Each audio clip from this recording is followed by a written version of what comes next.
Muito bem. Então vamos pegar essa data aí de 1789, que é a data que marca a Revolução Francesa.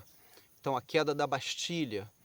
Vocês estudaram isso na escola, mas agora a gente vai tentar ver o aspecto constitucional desse movimento e desse processo que durou muitos anos e que teve várias fases.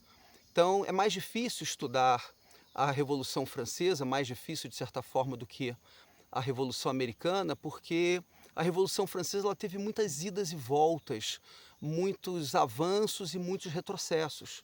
Então, mesmo Napoleão Bonaparte, que a gente louva pelo seu Código Civil de 1804, ele, por outro lado, afastou certas, digamos, vitórias ou bandeiras da Revolução Francesa.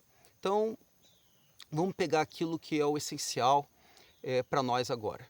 Então, num primeiro aspecto, a Revolução Francesa ela foi muito importante, viu, Pipoca, para a consolidação da ideia de soberania popular.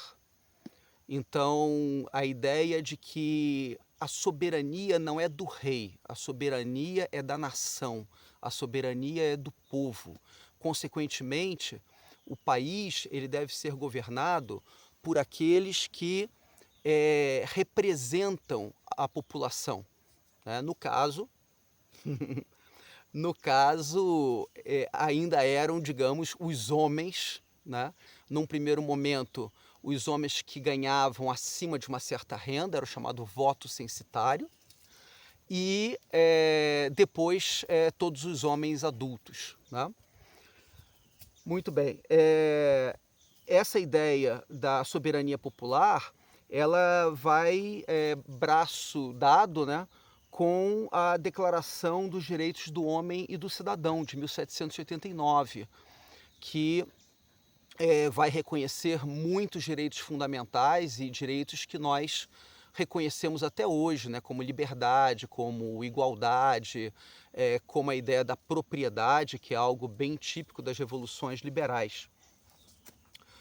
Mas esse processo, como eu disse, ele vai ter idas e voltas, né? Porque num primeiro momento eles vão reconhecer uma monarquia constitucional, então o rei vai continuar sendo rei, só que não mais um rei absoluto. Depois a monarquia vai ser derrubada, em 1792 a gente tem a Primeira República Francesa, e aí nós vamos ter períodos de autoritarismo, né?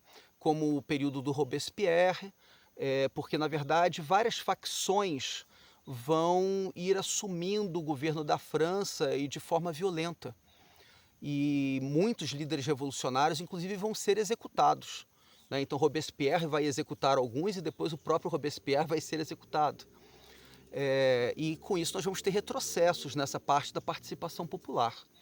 Mas nós vamos ter nesse período, entre 1789 e 1804, nós vamos ter algumas eleições, nós vamos ter plebiscitos. Plebiscitos para aceitar ou não uma Constituição e depois até para aceitar a subida ao poder de Napoleão Bonaparte, primeiro como cônsul, depois como imperador. Mas tudo isso, digamos assim, quebrando o paradigma anterior. Então, ainda que tenha sido um processo muito imperfeito, né, Pipoca? Mas, ainda assim, Pipoca, foram grandes vitórias. Essas vitórias elas foram se consolidando, Pipoca, sabe? Então, era um passinho de cada vez. Né? E vai haver, então, em 1804, o Código Civil Napoleônico, que vai ser uma lei civil que vai influenciar códigos civis no mundo inteiro e que, inclusive, também vai reforçar essa ideia da igualdade de todos perante a lei. Então isso é muito revolucionário, porque antes disso, gente, a lei era no sentido de que o nobre ele é melhor do que o plebeu, de que a palavra de um nobre vale mais do que a palavra de um plebeu. Então, a partir do momento que a gente reconhece que existe a igualdade entre as pessoas, isso é muito revolucionário, que todos devem cumprir a lei, certo? Isso é uma quebra de paradigma. E isso vai influenciar outros países. Então, tanto países que se tornaram aliados da França, como muitos principados alemães e principados italianos, ou como a Holanda, né? Então isso vai influenciar outros países aliados, mas vai influenciar também países invadidos. Então a Espanha e Portugal, que estiveram em guerra contra Napoleão Bonaparte, vão adotar princípios da Revolução Francesa. Então eu fui até a cidade de Cádiz e filmei lá para vocês, ainda não publiquei um vídeo sobre a Constituição de Cádiz, que é influenciada pela Revolução Francesa. Depois, em Portugal, nós vamos ter revoluções liberais também para limitar o poder do rei. E depois nosso Dom Pedro I, imperador do Brasil, vai voltar para Portugal e vai participar desse movimento constitucionalista. E por causa disso eu fui até a cidade do Porto, em Portugal, para contar também essa história para vocês, tá bom?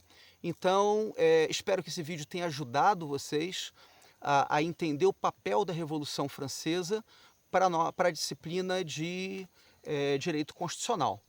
E dúvidas, comentários, por favor, não deixem de fazer, ok? E aguardem aí os nossos próximos vídeos e vejam o vídeo já postado sobre a Revolução Norte-Americana.